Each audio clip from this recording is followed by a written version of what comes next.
Well, welcome to the Fresno Chafee Zoo Winged Wonders Bird Show. My name is Ronnie. I'm one of the lucky keepers that get to take care of some of the amazing animals that you just saw, like Rex, our gray crowned crane, and also Sam, our dolphin's cockatoo, which will be meeting so many more birds along our adventure today.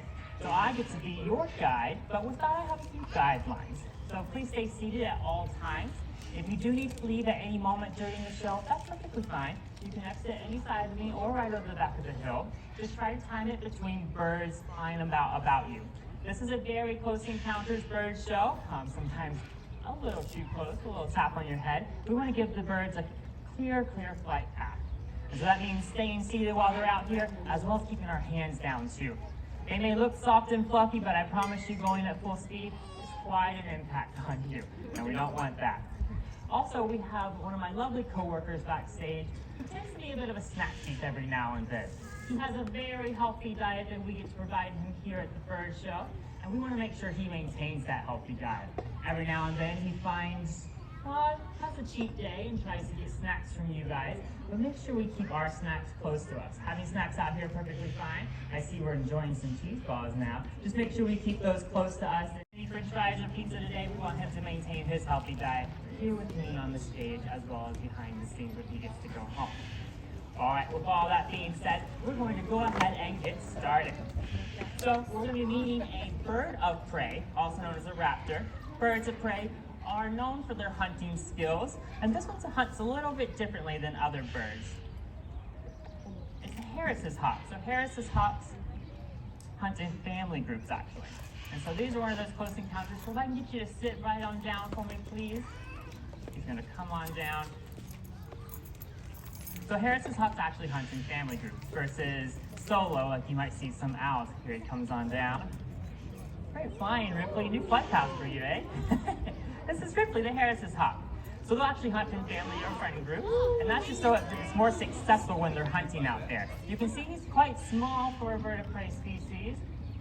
Come on down, Richard. Signing up there, that's perfectly fine. Take your time.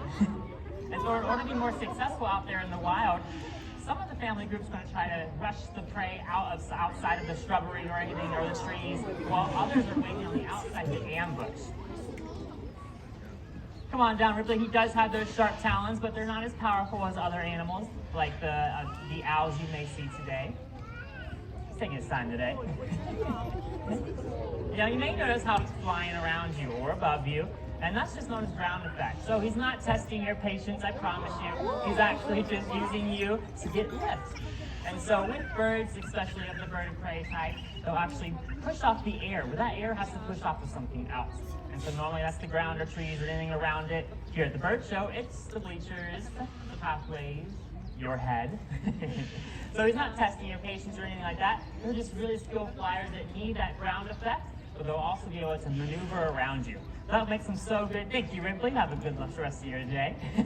That makes them so good at hunting. They're very fast. They're able to maneuver around trees and other shrubbery that's out there. But they're going to hunt in those family groups, and that makes it more successful for them. That's also because they're found in the southern part of the United States, parts of Arizona, Texas, and down into Mexico. And it's kind of scarce out there. The food's not as much as you might think, or hopefully don't think. And so in order to be more successful, they're going to hunt in those family groups so that things don't get away as much. Right, so moving on to our next individual, you'll be meeting a Eurasian Eagle owl. Now, Eurasian Eagle owls are one of the largest owl species out there, and they're found in the Europe and Asia area, hence Eurasia.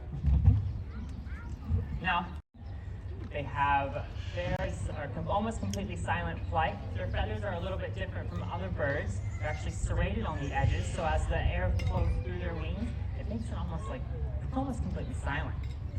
They have great eyesight at night and during the day too, so it makes them amazing hunters. Great camouflage, so they can hide during the day. And probably what you know them most for are those huge, powerful talons or claws.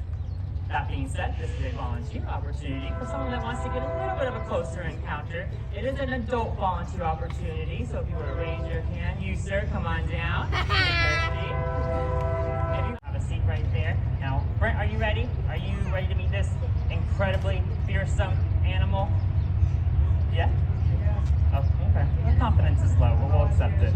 It's not a its shot. So if you want to take your photo, looking up for that white bird right there, there she is.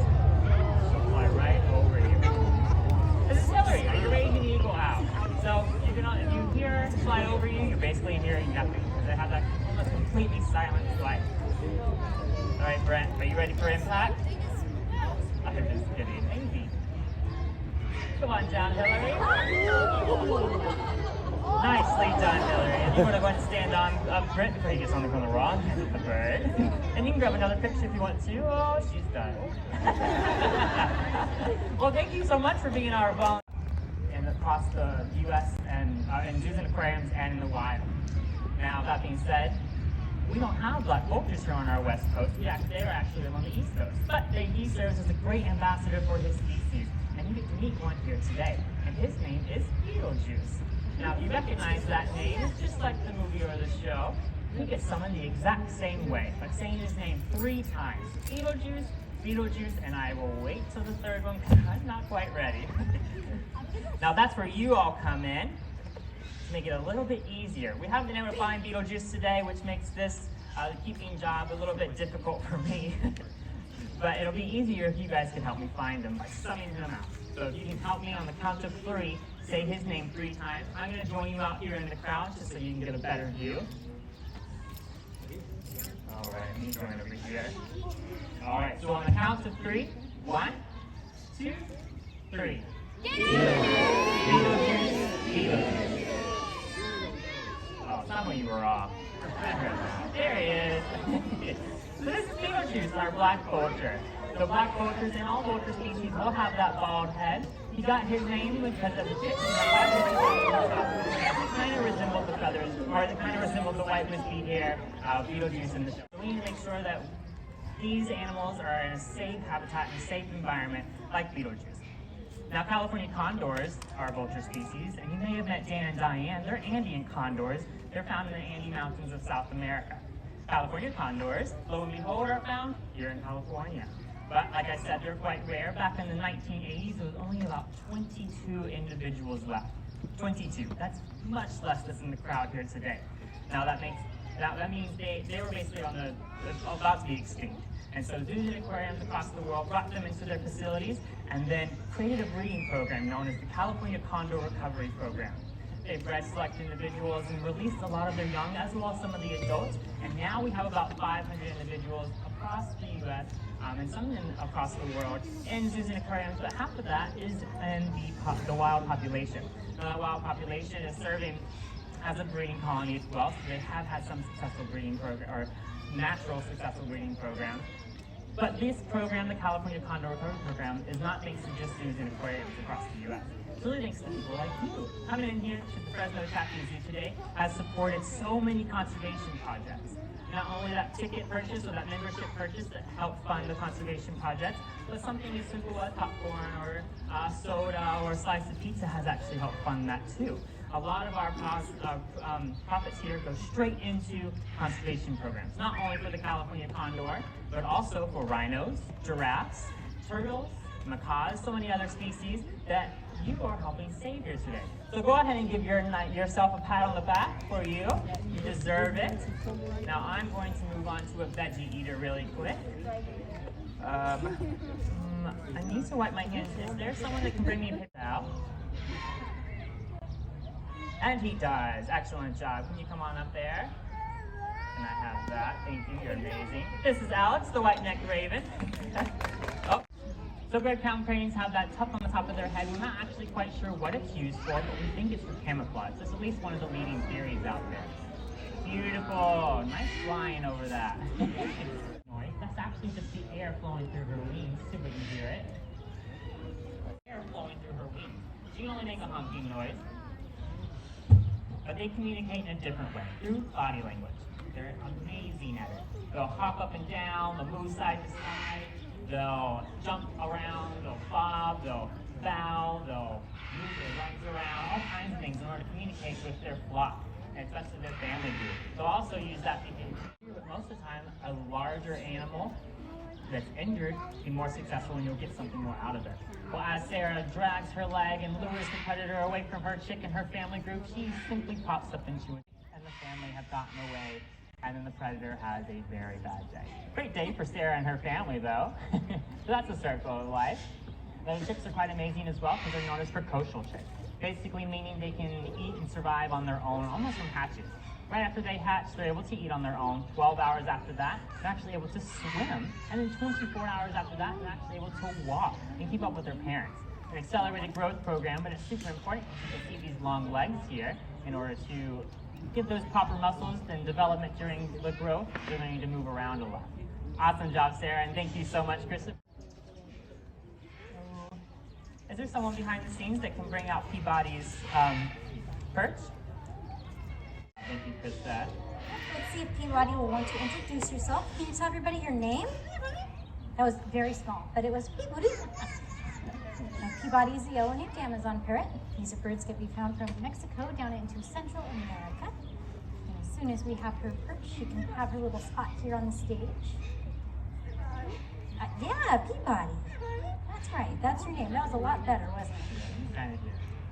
Well, Peabody may be saying his name over and over again right now, but typically the noises that you hear are those screams, and if they're going to mimic anything past that, it's going to be like the car alarm going off and the doorbells and the bells ringing or the wind chimes singing, any random noise. Awesome. Thank you so much, Sierra.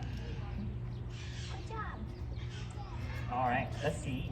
Peabody, do you want to say hello? Hi. Excellent job. Now, Peabody is not alone. He has a lovely co-star that's getting her feathers all groomed and ready for you all. Let's see if she can call on out. Nice. I thought it was going to be a private show. She didn't want to call her out for a moment. And there she is. It works every time. What are you going to say? Hi, Birdie. What? Hi, Birdie. Oh, hi, Birdie. Gabby, what do you say to Peabody? Hello. Good word. Both of these birds grew up on a farm, and so they've learned how to imitate some barnyard sounds. We'll get started with Gabby's chicken. We'll finish over here. And both of these birds also imitate a pretty good horse. And Moni. Over here. Now, on this farm, you typically find some barnyard cats, help keep the mice population down. Why a bird would want to call a cat beats me. Peabody here is quite the brave individual. Let's see if he wants to call him out. You want to call a cat?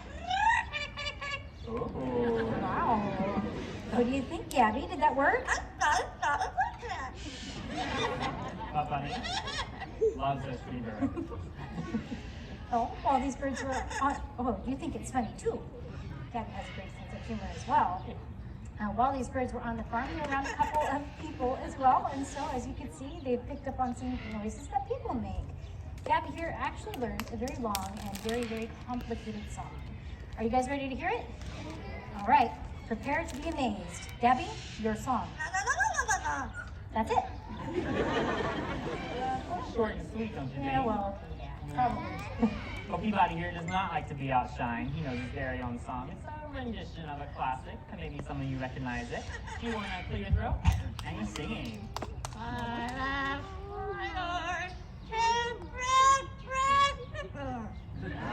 San Francisco. Birds only. Birds only. Well, that was wonderful, Peabody. Good job. And you see us out here having a lot of fun with Gabby and Peabody, but we don't want you to rush off to your local pet store and think you want to buy a parrot and need a parrot in your life. Unfortunately, these birds do have a lot of behaviors that make them a little disruptive or destructive in a home environment. One of which is this beautiful beak that they have on their face here. It's great for doing things like creating nest cavities in trees out in the wild, but in your home, they're going to chew on things like your wooden furniture or your drywall, your door jambs, your windowsills, pretty much anything that you probably treasure is going to be the thing that your parrot is. Bye. Bye. Goodbye to them. Bye. Is it them? Bye. Over there? Oh. Oh. What about bye right here? Bye. Bye over there? Bye. Bye over here? Oh. You're just giving out these kisses today, aren't you? Oh. Bye right there? One more bye? Bye. Now give everyone a kiss. Bye. Oh, that's a big bye. Want to give a kiss? Bye. Every person. Oh, every person, I told you. Want to give him a kiss? There we go. And with that, we'll go ahead and say goodbye to Krista, Peabody, already Gabby.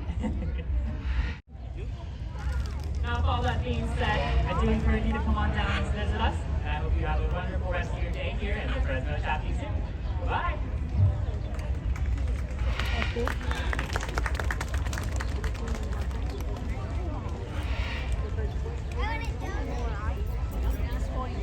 I don't even know where you're going to Thank see you. it. No one There's gonna be a lot of money in there. long, yeah. Okay, come on up a little Mine's closer. like 15 years old. Excellent work, thank you. Yeah. Nobody wants him. He's too annoying. Thank you. Come on over. What kind is it? Thank you. It's bigger than this A little one. closer. Yeah. Real close, real close. Good job. Thank you. Nice. Okay. Hey, he's much bigger than that one. Thank you so much. Thank you. Thank you. Oh, you're brave. Oh, what are you doing? Right up. Do you know how old Chafee You're is? welcome. He's, I think in his 20s. Come on over. You have to get really close, okay? Because he's a little bird. It's okay. He won't fly at you or anything. Nice job. Thank you. Did you get the